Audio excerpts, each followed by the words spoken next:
Salutations! Oui, quand je suis malade, je fais absolument n'importe quoi. Cette introduction était vraiment très bizarre.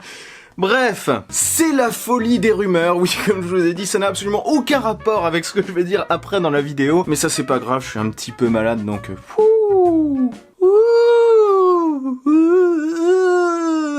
Qu'est-ce qui se passe? Bref, est-ce que je la garde? Bah bien sûr que je la garde cette prise. Quelle idée.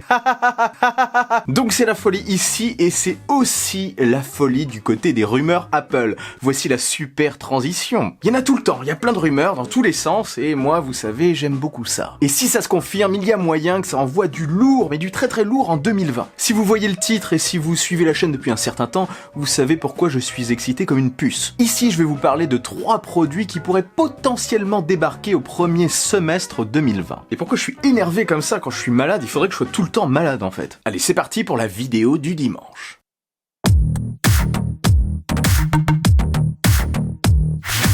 Alors comme je vous le disais, 3 produits importants. Si vous avez lu le titre, au final, je pourrais directement aborder le sujet.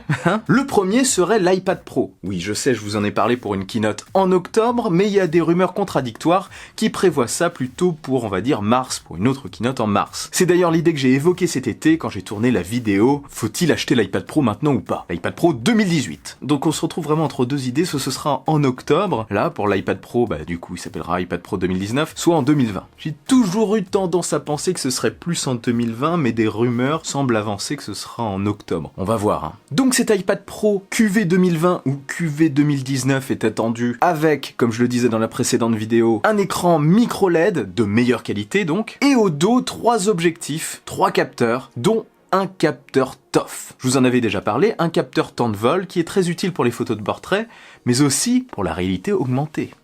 Bien sûr, il sera plus puissant, etc. à 13x, enfin... la routine. Par contre, petite nouvelle, il se pourrait aussi qu'il y ait un Apple Pencil à retour haptique, une nouvelle version. Alors est-ce que ce sera pour ce modèle ou plus tard, je ne sais pas. En gros, un Apple Pencil qui émettrait une sorte de clic ou de vibration lorsqu'on appuie un peu fort ou je ne sais pas, enfin des trucs comme ça. Peut-être pour avertir qu'on a switché de crayon, quand on passe par exemple du crayon à la gomme. C'est une possibilité. Et probablement plein d'autres fonctionnalités. Alors est-ce que ce nouvel iPad Pro sera déjà annoncé en octobre et sortira au premier semestre 2020 à cause peut-être des nouvelles technologies qu'il embarquera? C'est possible. Après, je trouve ça plus logique de tout présenter d'un coup. Si c'est lié à la réalité augmentée, autant le présenter avec ce dont je vais vous parler tout à l'heure. Donc bref, si vous n'avez pas vu ma vidéo sur les rumeurs de la keynote d'octobre, je la mets dans la description et normalement ça s'affiche en haut. Après, est-ce que cet iPad Pro sera un modèle plus haut de gamme et plus cher? Je ne sais pas.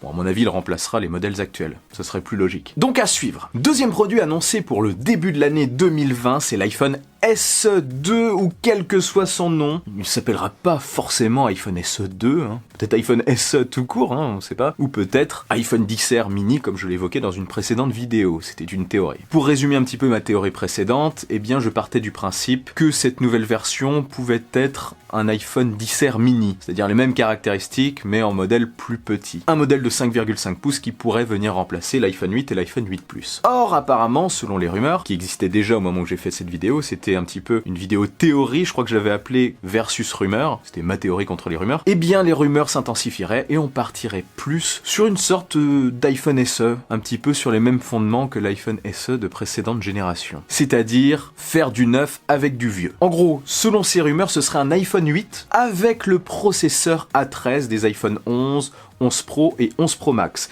Et là, moi, je tique un petit peu parce que du coup, il serait plus puissant que l'iPhone XR. Et moins cher. Plus petit aussi, c'est sûr. Mais bon, moi je le vois plus par exemple avec le processeur de l'iPhone XR. Ça me paraîtrait plus logique. Mais encore une fois, ça me paraît pas non plus super logique dans le sens où ça ferait durer l'ancien design et l'ancienne navigation ainsi que l'ancienne forme d'écran pendant encore de nombreuses années. Est-ce que c'est leur objectif? Peut-être qu'ils s'en fichent, Je suis probablement un petit peu plus maniaque qu'eux sur l'évolution. Moi je trouve que ça aurait été vraiment pas mal de faire un XR mini, un XR, le 11 Pro et le 11 Pro Max. Au moins la gamme aurait été super claire. Mais bon, apparemment, il ne se dirige pas vers ça. On sera peut-être fixé, parce que peut-être qu'il n'y aura rien, début 2020. En tout cas, quoi qu'il en soit, quelle que soit sa forme, un iPhone comme ça, un petit peu revu, côté performance du moins, pourrait vraiment soutenir les ventes des iPhones qui apparemment sont plutôt pas mal cette année. Et quand on pense à l'iPhone 12 de septembre qui devrait encore modifier le concept de l'iPhone, enfin le faire évoluer avec un écran full screen, la 5G, etc.,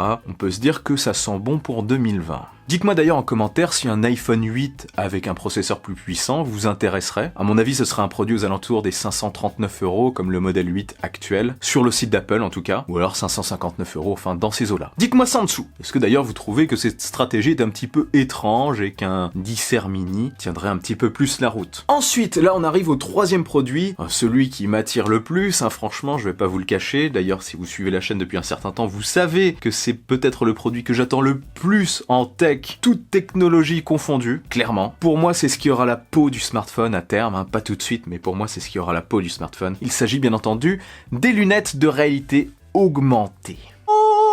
Je les attends énormément. Je les voyais arriver entre fin 2020, fin 2021, mais il semblerait que ça commence à pointer le bout de son nez plus vite que je l'aurais imaginé. Parce que selon certaines rumeurs de Ming-Chi Kuo, qui est souvent bien informé, eh bien ces lunettes pourraient débarquer, ou du moins être dévoilées, au premier semestre 2020. J'en parlais déjà pour octobre, mais sous la forme d'un casque, ce qui est toujours une possibilité, mais au regard de ces rumeurs, pourquoi pas en 2020, ouais. Avec la présentation, comme je vous le disais, des iPad Pro avec leur capteur TOF pour la réalité augmentée. Ça collerait bien avec la présentation de lunettes ou de casques. Alors par contre pour ça c'est super flou, à mon avis c'est vraiment très bien caché par Apple. Je pense qu'ils essaient de maîtriser les fuites au maximum parce que c'est un enjeu énorme dans le milieu de la tech, ils sont tous en train d'investir énormément dedans. C'est une sorte de course et le premier qui se lancera réellement dedans de manière violente n'a vraiment pas intérêt à se louper. Donc on a plusieurs pistes. La première, déjà, elle se base sur une fuite dans iOS 13. On aurait un petit logo apparemment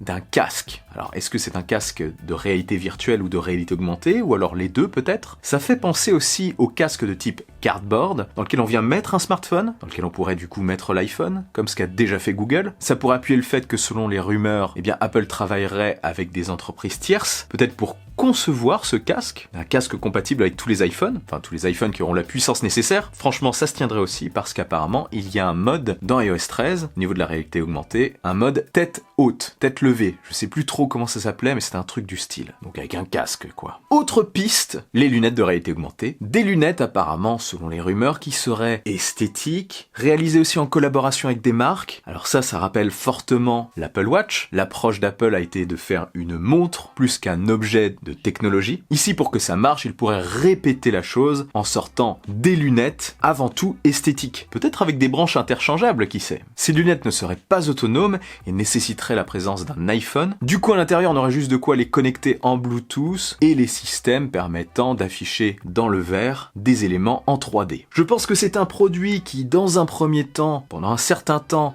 nécessitera l'iPhone quand ça sortira et qui petit à petit, grâce à la miniaturisation et l'avancée des technologies, à la puissance des processeurs et l'avancée aussi des batteries, eh bien ces lunettes pourraient devenir de plus en plus autonomes jusqu'à le devenir totalement, et c'est là à mon avis que ça remplacera beaucoup de produits électroniques. Pour moi ça peut remplacer tout ce qu'est un écran. À partir du moment où tu peux simuler n'importe quels objets et n'importe quel écran, à quoi bon avoir un produit avec un écran? Tu pourras à terme simuler une télé, simuler un écran d'ordi. Et pour la navigation, me direz-vous, oui, cette navigation, il faudra forcément quelque chose, on va pas se balader et naviguer en étirant les choses comme ça dans la rue, il faut que ce soit aussi pratique qu'un smartphone. Eh bien pourquoi ne pas naviguer avec des petits gestes, comme ce que propose déjà Google avec le projet Soli. D'ailleurs, j'ai très hâte de tester le Pixel 4 pour me faire une idée de ce que ça pourrait donner. Imaginez simplement des lunettes de réalité augmentée qu'on pourrait contrôler avec deux petits gestes. Le bras, vous pouvez pas voir mon bras là, c'est trop bas, mais en marchant dans la rue comme ça, et qui capterait ce qui se passe en dessous.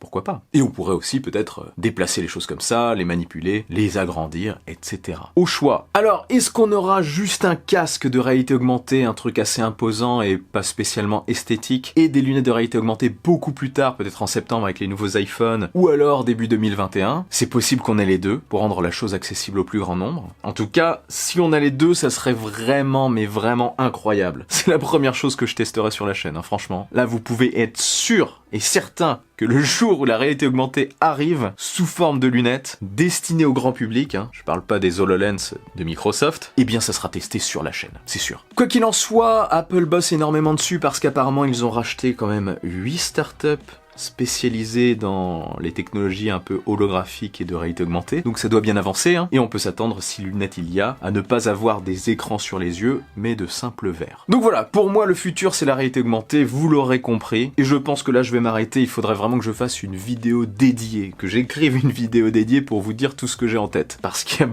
beaucoup trop de choses à dire. Donc je m'arrête là. Et vous, dites-moi en commentaire quel produit vous attendez le plus en ce début d'année 2020. Est-ce qu'un iPhone SE de nouvelle génération vous intéresse sur base d'iPhone 8 ou pas du tout? Est-ce que vous le préfériez plus sur base de petit iPhone 10R, on va dire? Est-ce que les iPad Pro version 2020 ou 2019 vous intéressent? Est-ce que vous pensez que l'ajout d'un capteur TOF et peut-être d'un deuxième objectif à l'arrière est quelque chose d'important ou non? Perso, je pense que quand ça arrivera, les iPad Pro de 2018 qui baisseront deviendront très intéressants, hein, franchement. Et dites-moi aussi ce que vous pensez de ces rumeurs sur la réalité augmentée, sur un casque, sur des lunettes, etc. Est-ce que c'est l'avenir pour vous? Enfin, on en discute juste en dessous. Et si cette vidéo vous a plu et que vous voulez m'aider, partagez-la sans oublier le bon pouce en l'air qui claque. Pour ne rien louper, abonnez-vous à ma chaîne et activez la petite cloche des notifications, comme ça, clic. N'oubliez pas non plus de me suivre sur les réseaux sociaux, sur Twitter et sur Instagram. On se retrouve très vite pour une nouvelle vidéo. Vive la technologie,